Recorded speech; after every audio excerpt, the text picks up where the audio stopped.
جی T V میں مجاہد بلوی آپ کو خوش آمدید کرتا ہے. اور جی ہاں، ادھر کوئی ہفتہ دن سے اسلام آباد میں ہوں، اور ذرا اس کا ایک پازیٹیو پوائنٹ یہ رہا کہ پاور کوریڈور میں ہو کے ذرا پتہ چلتا ہے کہ کیا دھمک سنائی دے رہی ہے اقتدار کے اپس اینڈ ڈاؤن کی.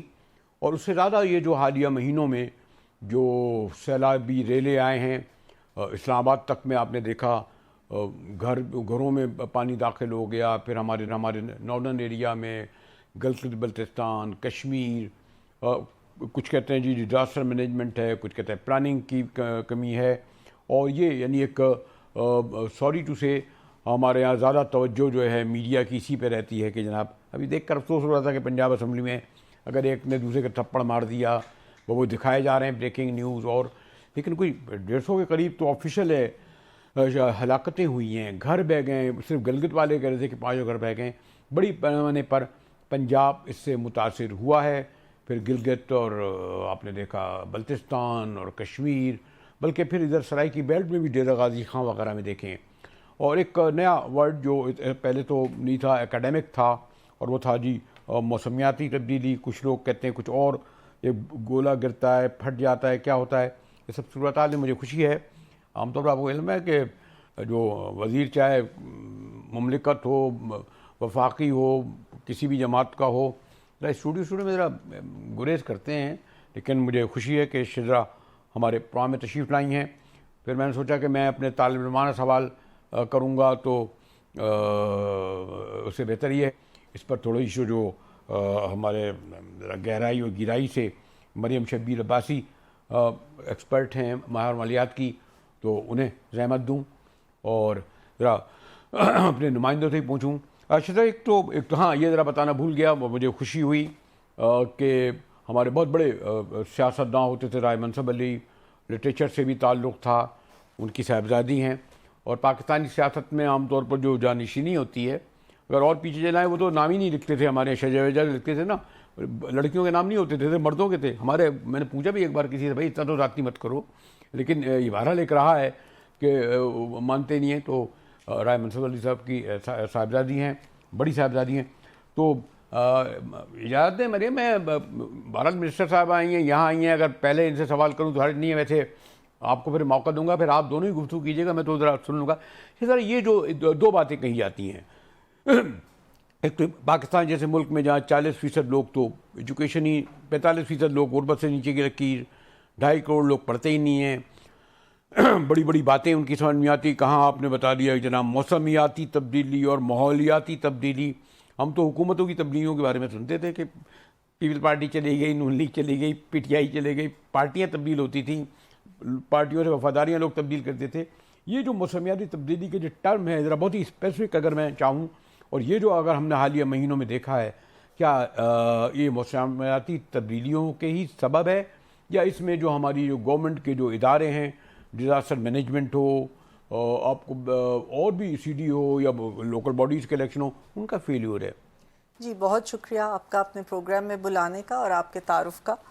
تو آپ نے بہت اہم ایک نقطہ اٹھایا ہے، بہت اہم یہ موضوع ہے، اور جیسے جیسے وقت اب گزر رہا ہے تو یہ موضوع بہت اہمیت اختیار کرتا جا رہا ہے پوری دنیا میں. موسمیاتی تبدیلی کا جو ایک ہے، اس کی جو وجوہات ہیں وہ اگر میں کہوں کہ مین میڈ ہے تو زیادہ غلط نہ ہوگا. اچھا. لیکن اگر ہم یہ کہیں کہ دنیا کے پورے تمام ممالک میں کس جگہ پہ زیادہ یہ ہوا، کہاں سے زیادہ اس چیز میں تبدیلی آنا شروع ہوئی، جو پلانٹ کے اوپر ہمارا جو ارتھ ہے، پلانٹ جس کے اوپر ہم رہتے ہیں، اس میں جو ہم چینجز دیکھ رہے ہیں، چاہے وہ ٹیمپریچرز میں چینجز ہوں، آپ دیکھ رہے ہیں کہ ہیٹ ویوز پوری دنیا میں ممالک میں آ رہے ہیں. کبھی تصور نہیں تھا کہ انگلینڈ کبھی تصور نہیں تھا کہ اتنی گرمی ہوگی ان ممالک میں جتنی اب ہوتی ہے. اس کے علاوہ یہ مانسون نے پیٹرنز اپنے چینج کر لیے ہیں. ہمارے ممالک جو ہوتے تھے ان میں ایک پتہ ہوتا تھا کہ ان موسموں میں، ان مہینوں میں بارش ہوگی، لیکن اب ایسا نہیں ہے. طوفان آتے ہیں، فلڈز آتے ہیں، ارتھ کویکس آتے ہیں. یہ ساری چیزیں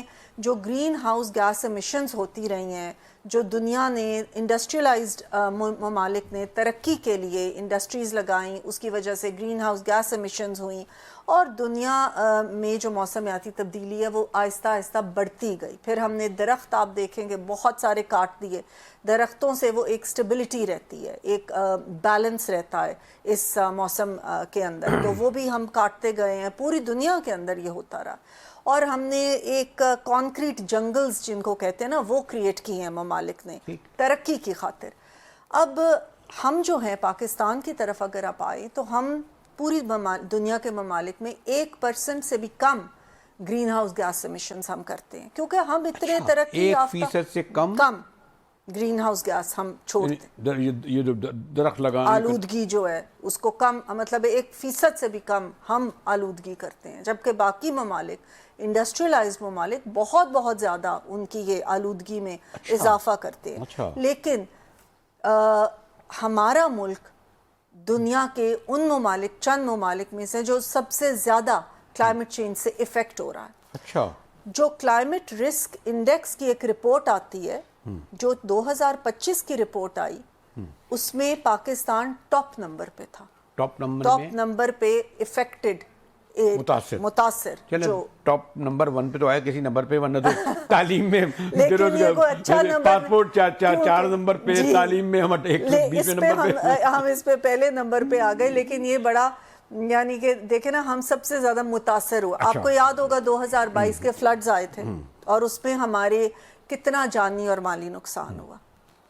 بہت سارے لوگ ہمارے تقریباً 33 ملین لوگ ڈسپلیس ہو گئے اپنی جگہ سے، ان کو دوسری جگہ موو کرنا پڑا، اور ہمیں کوئی 30 بلین جو ہے ڈالرز کا نقصان مالی طور پہ بھی ہوا. تو اسی طرح سے ابھی بھی آپ نے دیکھ لیا جو حالیہ فلڈز آئے ہیں، جو کلاؤڈ برسٹس ہو رہے ہیں، ہمارے جو گلیشیئرز میلٹ کر رہے ہیں. کلاؤڈ برسٹس کا ذرا سا تھوڑا ابہام ہے. یہ نیا ایک ٹرم آیا ہے، بیسکلی اس کو کہتے ہیں جب ایک دم اتنی زیادہ بارش آپ نے دیکھا نا ایک دم سے ہو جاتی ہے. لیکن اس کے پیچھے بہت ساری وجوہات ہوتے ہیں. آپ دیکھیں کہ ہمارے ملک میں، میں ابھی ان کو بھی موقع دیتی ہوں، میں زیادہ لمبی بات نہیں کرتی، لیکن ہمارے ملک میں گلیشیئرز بھی ہیں، گلیشیئرز بھی میلٹ کر رہے ہیں. 18 گلیشیئر ہیں صرف گلگت بلتستان میں. جی ہمارے ملک میں اگر آپ پورے دیکھیں تو کوئی 13,000 گلیشیئرز ہیں. اچھا. جی بہت. یہ تمام جو ہمارے ارد گرد ہندو کش ہمالیز جو رینج کہا جاتا ہے، یہاں تک آ گئی تو پھر میں تھوڑا سا یہ کہہ دوں.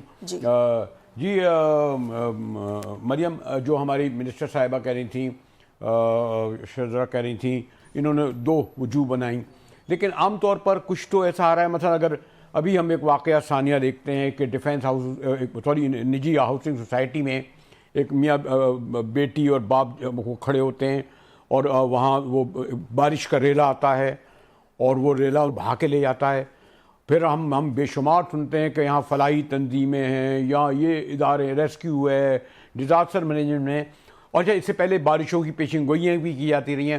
ہم تو یہی سوال اٹھائیں گے نا کہ یہ ادارے، ان کا کیا رول ادا ہے؟ ٹھیک ہے قدرت کے نظام کو نہیں روکا جا سکتا، بارش ہے، طوفان ہے، زلزلہ ہے، نیچر سے نہیں لڑ سکتے، لیکن آپ کیا سمجھتی ہیں کہ نیچر ایک طرف، لیکن ہمارے جو مقامی ادارے ہوں، چاہے فلاحی ادارے ہوں، چاہے این جی اوز ہوں، انہوں نے اس سلسلے میں کوئی کام کیا ہے؟ اور ایک ایسا کام بزبان اردو یا بزبان پنجابی یا ایک عام آدمی کی سمجھ میں آئے اور جب کوئی ایسی صورتحال ہو تو جس سے وہ بچ سکے؟ مریم جی دیکھیے، یہ جو آپ نے بتایا کہ یہ جو قدرتی آفات ہیں، یہ قدرتی آفات تب تک ہوتی تھی جب نیچر اور انسانوں کا آپس میں بیلنس تھا، جس طرح نیچر چل رہی تھی. اب یہ جو آفات آپ کی آ رہی ہیں، ان کو آپ قدرتی آفات اب نہیں کہہ سکتے. یہ انسانوں کی وجہ سے اب آ رہی ہے، کیونکہ انسانوں نے بہت کنٹریبیوٹ کیا ہے اس کے فیکٹرز میں، یہ جو آج کل ہو رہی ہیں. تو سب سے پہلے تو ہمیں ان ٹرمینالوجیز کو چینج کرنے کی ضرورت ہے، تاکہ ہم سب کچھ جو ہے وہ قدرت پہ ہی نہ چھوڑ دیں بلکہ اپنے آپ کو بھی اکاؤنٹیبل کریں. اب جہاں تک بات ہے کہ ہمارے مختلف ادارے کام کرتے ہیں یا نہیں کرتے ہیں، ادارے تو اگر آپ ہر ادارے کو انڈیویجولی اٹھا کے دیکھیں تو ہر ادارہ کوئی نہ کوئی کام کر رہا ہوتا ہے. لیکن پرابلم پاکستان میں یہ ہے کہ چاہے وہ این جی او سیکٹر ہے، چاہے وہ ڈیولپمنٹ سیکٹر میں سے ہے، چاہے وہ گورنمنٹ ہے، چاہے آپ کے جو سوشل ورکرز ہوتے ہیں، جو اس سے ریلیٹیو آرگنائزیشنز ہوتی ہیں، سب سائلوز میں کام کر رہے ہیں. کوئی بھی آپ کو ایسا کوآرڈینیٹڈ، یعنی آپ اسپیسیفک طور پر، میں نہیں چاہوں گا کہ یہ کہوں کہ جو شذرا کی جو منسٹری ہے جو خاص طور پہ اس لیے بنائی گئی ہے، بھی ویسے اتنا زیادہ ہم جیسے لوگ بھی اس سے اتنا واقف نہیں ہیں، ان کی منسٹری کو اس حوالے سے جو رول ادا کرنا تھا یہ نے تو خیر بھی چھوا ہے، کوئی ان کا رول سامنے آیا؟ آپ سمجھتی ہیں یہ جو ادا کر سکتی تھی وہ کیا اور نہیں کیا؟ دیکھیں آپ نے یہ بہت کمپلیکیٹڈ سوال ہے اور اس کے جواب بہت سارے بن سکتے ہیں، لیکن اگر ریئلسٹکلی ہم پاکستان میں دیکھیں تو آپ یہ دیکھیں کہ آپ نے بات کی کہ موسم آتے تھے چلے جاتے تھے اور حکومتوں کا آپ نے سنا تھا، تو یہ آپ دیکھیں کہ جو لنکیج ہوتا ہے کسی بھی گورنمنٹ کا، یہ بہت ضروری ہے یہ سمجھنا کہ جو اسٹیبلٹی ہوتی ہے وہ آپ کی پولیٹیکل ول سے ریلیٹڈ ہوتی ہے، کیونکہ آپ کے جتنے پالیٹیشین زیادہ تر آتے ہیں ان کا چونکہ وہ اتنا کم ڈیوریشن ان کے آفیسز میں ہوتا ہے کہ وہ ان کو اس طرح کے پھر ڈیسیجنز لینے پڑتے ہیں جو عوام میں پاپولر ہوں اور جو وہ آگے جا کے اس کا ووٹ بینک ان کا بن سکے، تو وہ پھر آپ کے فلائی اوورز بنا دیتے ہیں، سڑکیں بناتے ہیں جو نظر آئے۔ لیکن کلائمیٹ چینج ریلیٹڈ ایسی چیزیں ہیں جو آپ کی لانگ ٹرم پلاننگ چاہتی ہیں، جو آپ کی سسٹینیبلٹی پروجیکٹس میں چاہتی ہیں، چاہے حکومتیں آئیں یا جائیں، جو ٹیکنوکریٹس آپ کے بیٹھے ہوئے ہیں اس طرح کے پروجیکٹس بنائیں کہ وہ ان کو امپلیمنٹ کروائیں تاکہ آپ کو آپ کی اس کے امپیکٹ آپ کو نظر آئیں۔ تو ہر ایک ادارہ اپنے اپنے طور پہ کام کرنے کی کوشش تو کر رہا ہے، لیکن ادارے ساتھ بیٹھ کے مل کے کام کرتے ہوئے آپ کو نظر نہیں آتے ہیں۔ مثال کے طور پہ اگر میں آپ کو چھوٹی سی مثال دوں تو آپ یہ دیکھیں جو کلائمیٹ چینج منسٹری ہے، اگر وہ اس کے ایک گولز ہیں اور ایک ڈائریکشن میں کام کر رہی ہے کہ ماحول کی بہتری کے لیے کام کریں، تو آپ دوسری اس کے اپوزٹ ڈائریکشن میں پیٹرولیم منسٹری آپ کی جا رہی ہے، تو جو کہ کلائمیٹ چینج منسٹری کے اپوزٹ گولز اس کے ہوتے ہیں، وہ ایمیشنز میں کنٹریبیوٹ کر رہی ہے۔ اسی طرح آپ کی جو کلائمیٹ چینج کے آپ کی پالیسی ہے اس کو اکراس سیکٹرز ہر ایک گورنمنٹ کے ڈپارٹمنٹ میں انکارپوریٹ کرنے کی ضرورت ہے، چاہے وہ گورنمنٹ کے ڈپارٹمنٹس ہیں چاہے وہ نان گورنمنٹ کے ڈپارٹمنٹس ہیں، کیونکہ آپ کی جو فاسٹ فیشن انڈسٹری ہے، خاص طور پہ اگر صرف میں کپڑوں کو ٹارگٹ کریں، فاسٹ فیشن میں آپ کے الیکٹرانکس بھی آتے ہیں، آپ کے فرنیچرز، آپ کے بہت ساری چیزیں اس میں آتی ہیں جو آپ فریکوینٹلی چینج کر رہے ہوتے ہیں۔ تو صرف ہم کپڑوں کی آپ بات کریں تو آپ دیکھیں کہ یہ انڈسٹری کس طرح سے لوگوں کے مائنڈز کے ساتھ کھیل کے کام کرتی ہے، ان کی مارکیٹنگ اسٹریٹجی اس طرح کی ہوتی ہے کہ آپ کو اتنا الگوریدم سوشل میڈیا بتاتے ہیں کہ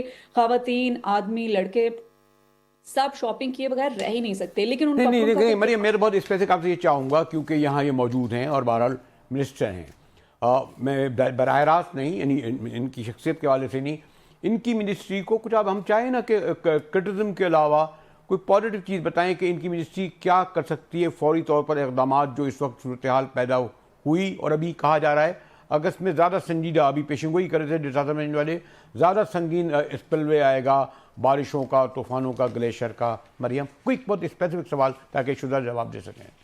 جی دیکھیے جو یہ والی منسٹری ہے جیسا کہ میں نے بتایا یہ لانگ ٹرم پروجیکٹس میں کام کر سکتی ہے، یعنی کہ آپ کے جو انٹرنیشنل فنڈنگ کے میکنزمس ہیں، لاس اینڈ ڈیمیج فنڈ میں ہم ہوتے، پاکستان جو ہے وہ اس کا حصے دار ہے پیرس ایگریمنٹ کے اندر جو دبئی میں فائنلائز بھی ہوئی تھی کانفرنس میں، تو ان کا کام جو ہے جو انٹرنیشنل ہمارے انسٹیٹیوشنز ہیں ان کے ساتھ مل کے فنڈنگ ریلیٹڈ کام کرنا ہے تاکہ ہم میٹیگیشن اور اڈیپٹیشن پہ کام کر سکیں، جو کہ پچھلے 30 سالوں سے جو ہے وہ گورنمنٹ آف پاکستان اپنی کیپیسٹی میں کر رہی ہے، اور پھر یہ منسٹری بنی تو اس نے بھی اس چیز کو کنٹینیو کیا ہوا ہے۔ ان کا تو مجھے رول یہاں نظر آتا ہے، اور جو آپ کے پروجیکٹس ایگزسٹنگ ہیں ان کی امپلیمنٹیشن پہ نظر آتا ہے زیادہ۔ یہاں پہ رول آپ کے جو این ڈی ایم اے اور پی ڈی ایم اے سے ان کا یہاں پر ہے کہ وہ کتنی جو الرٹ آ رہے ہیں ان کی کوآرڈینیٹڈ ایفرٹس کس طرح سے کر سکتے ہیں۔ ہاں یہ منسٹری جو ہے جو آپ کی اے فارسٹیشن ہے، جو گرین پروجیکٹس ہیں ان کی امپلیمنٹیشن کو میک شور کرانا چاہیے، جو ڈی فارسٹیشن ہو رہی ہے ان کو کنٹرول کرنے کے میکنزمس کو ان کو منسٹری کو اس پر کام کرنے کی ضرورت ہے، کیونکہ آپ دیکھیں کہ اسپیشلی گلگت بلتستان والی سائڈ پر بہت زیادہ دیامر کے علاقے میں ڈی فارسٹیشن ہو رہی ہے،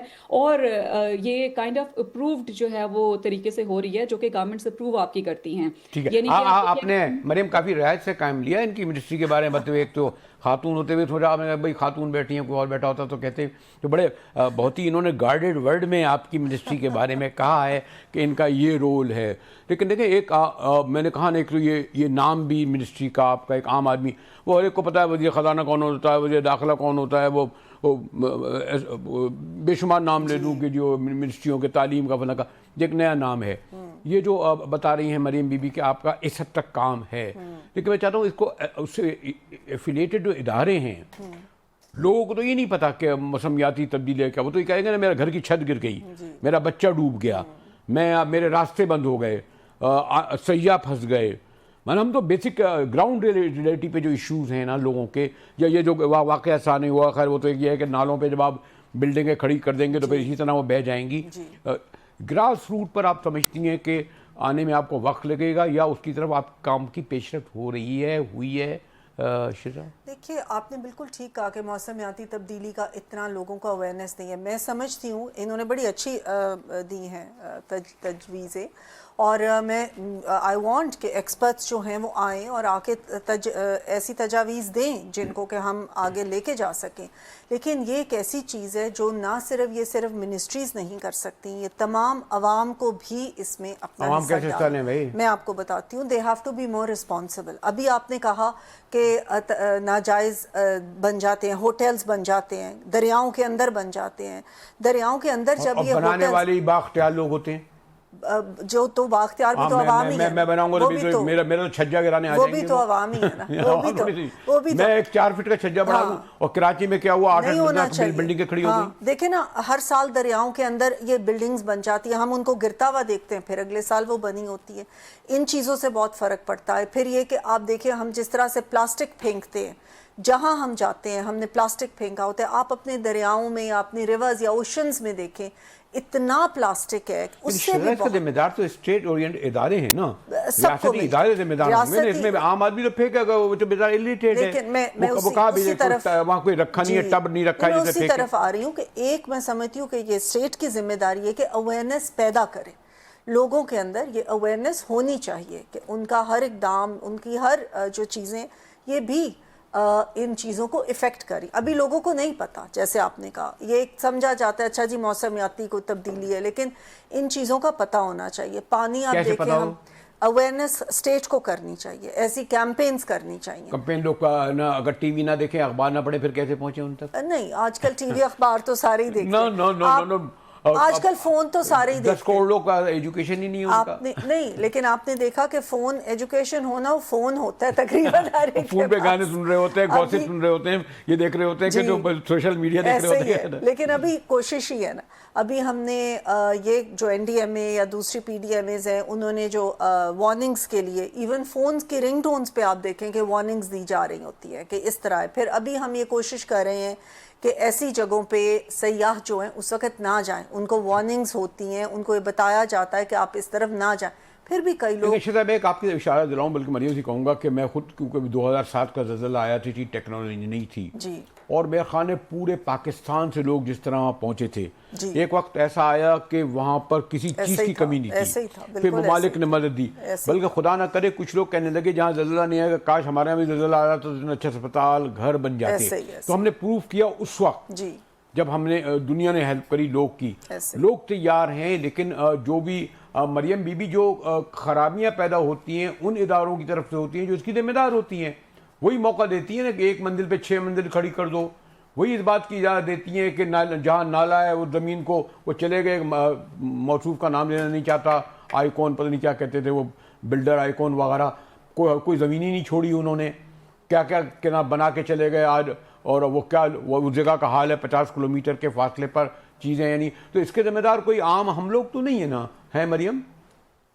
جی دیکھیے, جہاں تک بات یہ ہے کہ ذمہ دار کون کون ہے, تو اس میں ہم سارے ہی ذمہ دار ہیں. آپ دیکھیں کہ نہ صرف گورنمنٹ ذمہ دار ہے بلکہ ایز این انڈیویجول ہم خود بھی ذمہ دار ہیں. جیسے شیزا صاحبہ کہہ رہی تھیں, پرٹیکولرلی وہ پلاسٹک کی صرف بات کرتی. اگر آپ اس چیز کو دیکھیں, آپ یہ دیکھیں کہ یہ ایک بیسک مینر ہے کہ آپ کے گھر میں اگر کچرا پروڈیوس ہو رہا ہے تو آپ کے پاس, ٹھیک ہے, گورنمنٹ کو سسٹم بنانا چاہیے. میں تو اس کو ایڈوکیٹ کرتی ہوں.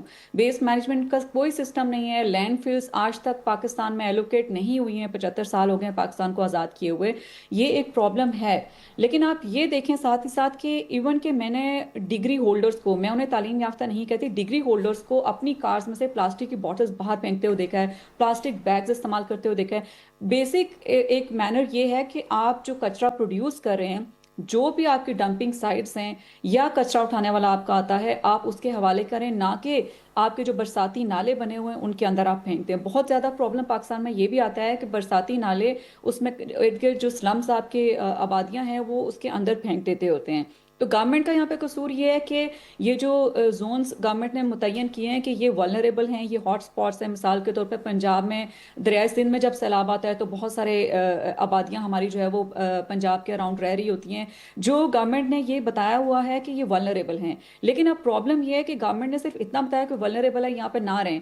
آلٹرنیٹ کیا ہے، وہ لوگ کہاں جائیں، کہاں جا کے بات ہوں، ان کے پاس اور جگہ نہیں ہے کہ کہاں جا کے انہیں رہنا ہے، یہاں پہ گورنمنٹ کا رول آتا ہے۔ اسی طرح آپ یہ دیکھیں کہ انڈیویجول لیول پہ جو تجاوزات کی خاص طور پہ مثال کے طور پہ آپ بات کریں، ڈیفینیٹلی اس میں انسٹیٹیوشنز انوالو ہیں۔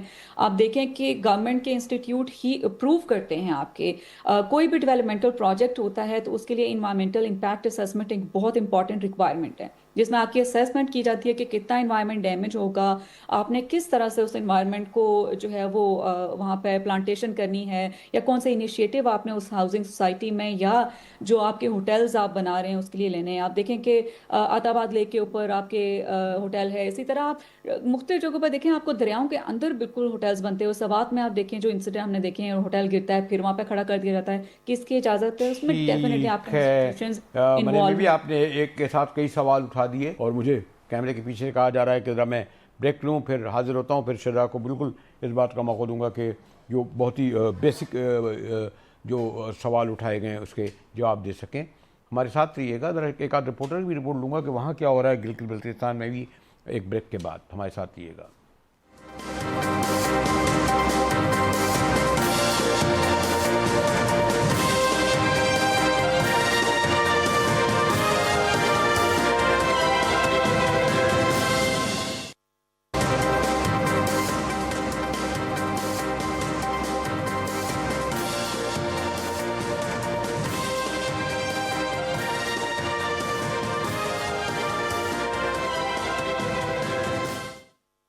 اس ہمارے اسٹوڈیو سے ایک بار پھر مجاہد ریلوی آپ کو خوش آمدید کرتا ہے۔ یہاں اس طرح کی دو خواتین گفتگو کر رہی ہیں کہ نہیں جی نہ کوئی شور شغاف کچھ ہو ہی نہیں رہا، لیکن میرا خیال یہ ہے کہ میڈیا کا ایک رول ایک ایسے وقت میں جب کہ ہزاروں لوگ بے گھر ہو گئے ہیں، مجھے بتا رہے تھے گلگت میں 500 گھر تو برباد ہوئے، کوئی 11 کلومیٹر کی سڑکیں ہی بہہ گئیں، کوئی 10 لوگ لاپتہ ہیں، 11 لاشیں اتنی چلی گئیں، یہ سب کچھ ہو رہا ہے۔ یہاں شذرا بیٹھی ہیں، میں نے بتایا کہ منصف علی اس کی منسٹر ہیں معاشیات کی، اور مریم شبیر ہیں جو گہری نظر رکھتی ہیں اس ایشو پہ۔ میں سوچا ایک جھلک آپ کو دکھاؤں، ہمارے نمائندے حسان ہیں کہ اس وقت کیا صورتحال ہے گلگت بلتستان کی۔ شکریہ حسان، بتائیے اس وقت ارد گرد میں آپ کے دیکھ رہا تھا، کیا صورتحال ہے گلگت بلتستان کی مجموعی طور پر؟ جی حسان۔ جی بالکل، گلگت بلتستان میں جو ہے وہ 21 جولائی سے بارشوں کا سلسلہ شروع ہوا تھا، جس کی وجہ سے گلگت بلتستان کے مختلف علاقوں میں جو سیلابی ریلے تھے ان کے آنے کی وجہ سے تقریباً تمام ضلع جو ہے وہ متاثر ہوئے تھے۔ اب تک کی اطلاعات کے مطابق ان سیلابوں سے جو ہے وہ 10 افراد جو ہے وہ جاں بحق ہو چکے ہیں، جبکہ 4 کے قریب جو ہے وہ زخمی ہیں۔ 22 گاڑیاں جو ہیں وہ ان سیلابی ریلوں میں بہنے کی وجہ سے لاپتہ ہیں، اور اس کے علاوہ میں آپ کو بتاؤں کہ 500 سے زائد جو گھر ہیں وہ ان سیلابی ریلوں کی وجہ سے جو ہے وہ منہدم ہو چکے ہیں، اور تقریباً 20 ارب کا جو تخمینہ لگایا گیا ہے وہ سیلاب کی وجہ سے 20 ارب سے زائد کا جو ہے وہ نقصان ہوا ہے۔ اس کے علاوہ امدادی کارروائیوں کی بات کروں تو امدادی کارروائیاں جو ہے وہ اس وقت جاری ہیں۔ تقریباً تمام صوبے کے اندر اس وقت سرچ اور ریسکیو آپریشن جو ہے وہ جاری ہے، اور ایک خبر آئی تھی کہ نجی ٹی وی کے اینکر جو ہے وہ اپنی فیملی کے ساتھ لاپتہ ہوئی تھی، اس کی تلاش بھی اس وقت جاری ہے۔ تلاش کے دوران ان کا ایک پرس بھی جو ہے وہ ملا تھا، بعد میں ان کی گاڑی بھی جو ہے وہ برآمد کی گئی تھی۔ اس وقت پورے گلگت بلتستان کے اندر جو ہے وہ سرچ آپریشن جو ہے وہ جاری ہے۔ امید ہے کہ جلد سرچ آپریشن جو ہے اس کو حسان آپ نے بہت ہی کمپیکٹ مختصر وقت میں کیا۔ ایک اور خاص مریم میں آپ کی طرف بھی آؤں گا، لیکن شذرا کہہ رہے تھے کہ ایک تو اس گلگت بلتستان کو وفاق سے گرانٹ ٹو ایڈ ملتی ہے، اور جو بتایا کہ شاید غالباً صرف 1.5 ارب کی ان کے نمائندہ ہمیں بتا رہے تھے، ان کے ترجمان بتا رہے تھے وہ ملی ہے، اور نقصان کوئی 15 سے 20 ارب کا کہا جا رہا ہے۔ یہ تو ایک فوری مسئلہ ہے، مجھے نہیں معلوم کہ پتہ نہیں آپ کے پاس اگر ہوتے تو پیسے بھجوا بھی دیتی، ایک طریقہ کار ہوتا ہے طریقہ اس کا۔ تو یہ جو پرٹیکولر بتا رہے ہیں ویسے بھی بڑا دور ہے، کتنا بڑا علاقہ پھیلا ہوا ہے، اور یہ وہ لوگ ہیں جنہوں نے آزادی کے لیے بڑی جنگ لڑی تھی۔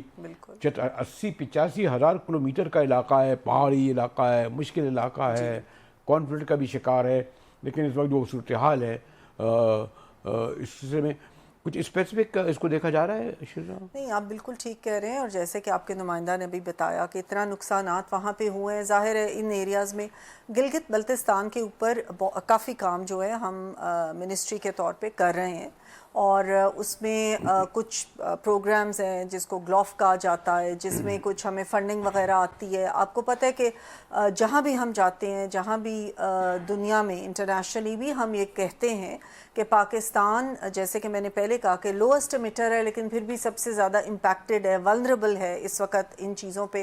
ہماری کوشش ہوتی ہے کہ فنڈنگ لائیں، جیسے مریم بھی کہہ رہی تھی کہ انٹرنیشنل فنڈنگ آئے جس سے کہ لانگ ٹرم پروجیکٹس ہو سکیں، جس میں سے ایک پروجیکٹ کا میں آپ سے ذکر کرتی ہوں، گلوف ہے، گلوف 1 پھر گلوف 2 ہوا۔ اب ہم کوشش کریں کہ گلوف 3 بھی بنائیں جس سے کہ یہ ساری جو ڈیمیج ہو رہا ہے وہ ان چیزوں کو ختم کرے۔